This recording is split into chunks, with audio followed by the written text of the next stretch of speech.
Атам менин асказоом тирегим, акылдуум, даанышманым, зирегим. Оорубастан узун өмүр сүрүңүз. Менин ушул сизге болгон тилегим.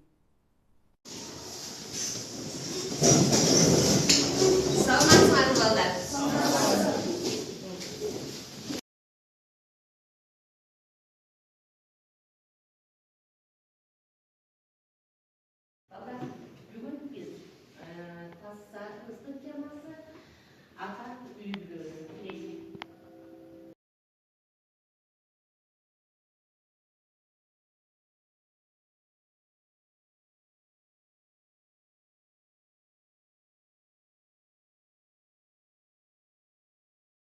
Сабағымыздың мақсаты атаның үйлердегі жауапкершілігін, социалдық жана рухани орын түшүші, улуттук баалуулуктардагы ата ордолук шаар концепциясы менен таанышасыңар. Сын көз караш менен ой жүгүртүп өстүрөбүз, санаттык куралдар аркылуу маалыматтык талдоо жөндөмүнө ээ болобуз.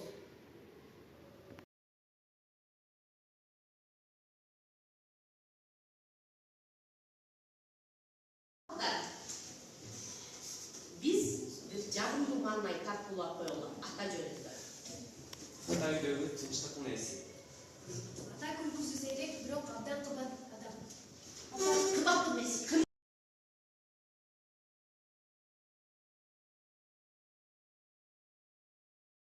Үйлөгү тынчтыктын эси. Ата күлкүсү сейрек, бирок абдан кымбат адам. Атам барда үй жылуу.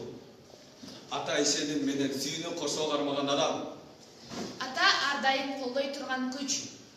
Атам үй бүлөнүн бактысы. Ата баласы үчүн баарына даяр жүрөт.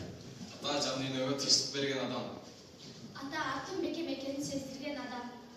Ата бар жерде коркунуч азаят. Ата сөзү аз, иши чоң. Атам жүрөгү менен сактаган адам. Ата жашоодо биринчи тирек. Ата баракын кийин түшүнө турган байлык.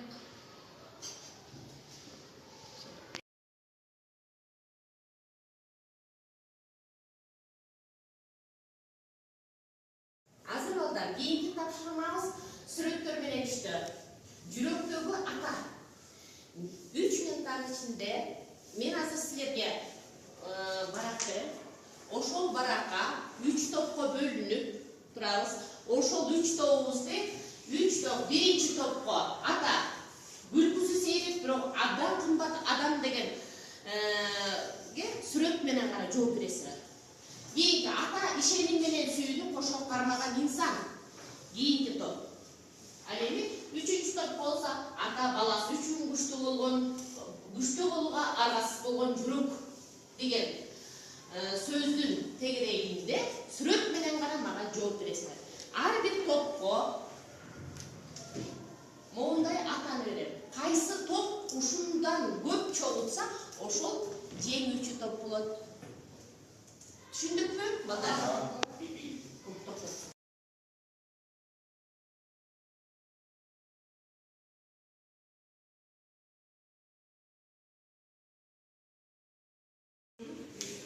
Биздин тапшырмабыз болсо, ата баласы үчүн күчтүү болууга аргасыз болгон жүрөктү көрсөтүп атабыз. Бул сүрөттөр биз күчтүү эмес, сезим эмес, биз өң катары көрсөттүк. Кызыл өң деген бул деген күчтүүлүктү жана өзүнө келген сезимдикти көрсөтөт. Жана өкө жүрөктүн атынан чыккан баратканы бул бактылуулуктун атынан жүргөн жол болуп калат, эсептелет. Биз ушинтип өзүбүздүн тапшырмабызды аяктадык. Бизге берилген тапшырма ата күлкүсү сейрек, бирок абдан кымбат адам дегенге биз сүрөт менен жооп бердик. Бул ата менен кыздын күлкүсү гүлдөй ачылган. Бул атанын жүрөгү, бул ата менен кыздын ортосундагы мээрим. Атанын күлкүсү кымбат. Биринчи топ абдан жакшы жооп берген, кана кол жаап коелу. Жакшы айтсыңар, азаматтар. Экинчи топ.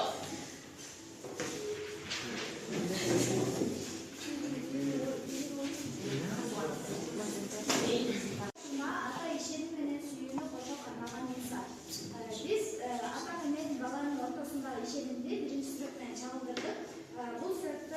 ата өзү жаңырдан суу болсо дагы өзүнүн баласын коргош үчүн бардыгына даяр экени көрүнүп турат.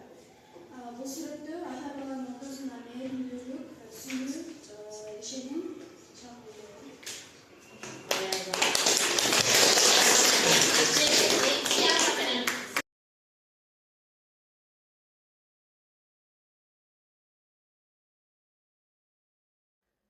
Атанын назарына калбоо. Тоонун этегинде жайгашкан кичинекей айылда Айдар аттуу бала жашачу. Анын атасы көп сүйлөбөгөн, бирок эмгекчил, намыскөй адам эле. Таң атпай туруп, мал карап, жер айдап, үй бүлөсүнүн келечеги үчүн талыкпай иштечү. Айдар кээде ойлочу. Эмнеге ата мени мактабайт? Эмнеге эле дайыма талап кылат? Бир күн ал атасына нааразы болуп: "Ата, сиз мени эч качан мактабайсыз. Мен сиздин назарыңызга калдым окшойт", деди. Атасы унчукпай уулун ээрчитип тоого чыкты. Чокусуна жеткенде күн жаңы чыгып келе жаткан. Ата уулуна мындай деди: "Балам, мына бул күндү көрдүңбү? Ал эч кимден рахмат күтпөйт, бирок ар бир адамга жарыгын, жылуулугун берет. Ата дагы ошондой. Мен сени мактабай жатканымдын, сүйбөгөнүмдөн эмес. Мен сени турмушка даярдап жатам. Эртең мен болбой калганда сен бекем болушуң керек". Айдар ошол учурда атасынын колдорун карады. Катуу эмгектен жаракка кеткен, бирок жылуу колдор. Ал атасынын үнсүз сүйүүсүн биринчи жолу жүрөгү менен сезди. Ошондон кийин Айдар өзгөрдү. Ал атасына жардам бере баштады, сөзүн эки кылбады, билим алууга умтулду. Көп өтпөй айылдагылар: "Айдардын атасы уулуна мыкты тарбия бериптир", деп айта башташты. Бир күн атасы уулуна карап жай гана жылмайды. "Мен эми көңүлүм тынч. Сен менин ыраазычылыгымды алдың, балам". Айдар түшүндү. Атасынын назарына калбоо, анын ишенимин актай албай калуу. Атанын ыраазычылыгын алуу, анын эмгегин баалап адам болуу.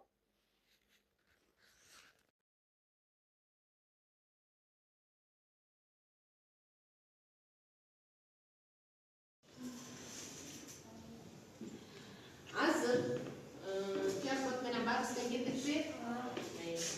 Анда эмесе кайсы топ биринчи тапса, мына ар бир топтун жыйынтыгы менден көрүнүп турат. Ошол аркылуу баалай беребиз. Кана эмесе кирдик балдар. Биринчи топ Ислам Азаматсың. Экинчи Суроо. Ким кетти?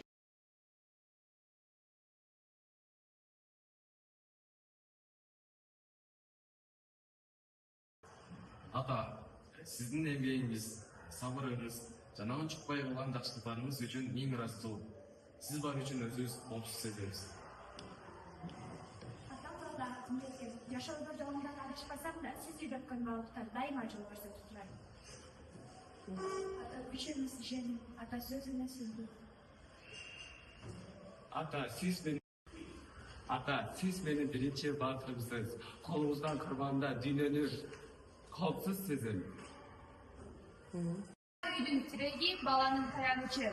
Үнү катуу болбосо дагы, жүрөгү дайыма биз үчүн согот. Ата, сиздин эмгегиңиз, сабырыңыз жана унчукпай кылган жакшылыктарыңыз үчүн миң ыраазычылык. Сиз бар үчүн өзүбүздү коопсуз сезебиз. Шашын. Катуу жарайт. Ата дөөлөт, таяна тоо. ата ордолуу шарт. Өмүр деген улуу дайранын башаты атадан башталат. Ошондуктан касиети элегейси зор. Кудай Таала атага ошондой жаратмандык, кудурет, күчтү, зор шыгарганы берип койгон. Кыргыз элинде атанын назарына калба, атага маалат келтирбе деген акыл сөздөр бар. Бул улуу сөздөр. Атанын насатын укпаган, аны урматтап сыйлай албаган балдардын келечеги жок. Андай балдардын рызкысын жараткандан кемтик кылып коет. Анткени атасын нааразы кылган пенде эзелип, өсүп өнүкпөйт. Атанын баркы үнсүз сүйүүдө, талыкпаган эмгегинде жана баласы үчүн ар дайым күчтүү болууга аракет кылган жүрөгүндө. Ата баласы үчүн күчтүү болууга аргасыз болгон жүрөк. Ошондуктан балдар, ар дайым аталарыбыз аман болсун деп сабагыңызды жыйынтыктамакчыбыз. Кана эмесе балдар, топтогон упайларыбызды санайлык. Ким канча упай топтоду?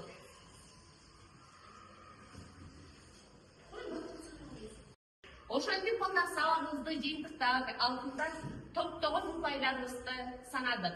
Биринчи топ 9 упай, экинчи топ 9 упай, үчүнчү топ 6 упай менен жыйынтыкка жетиштиген.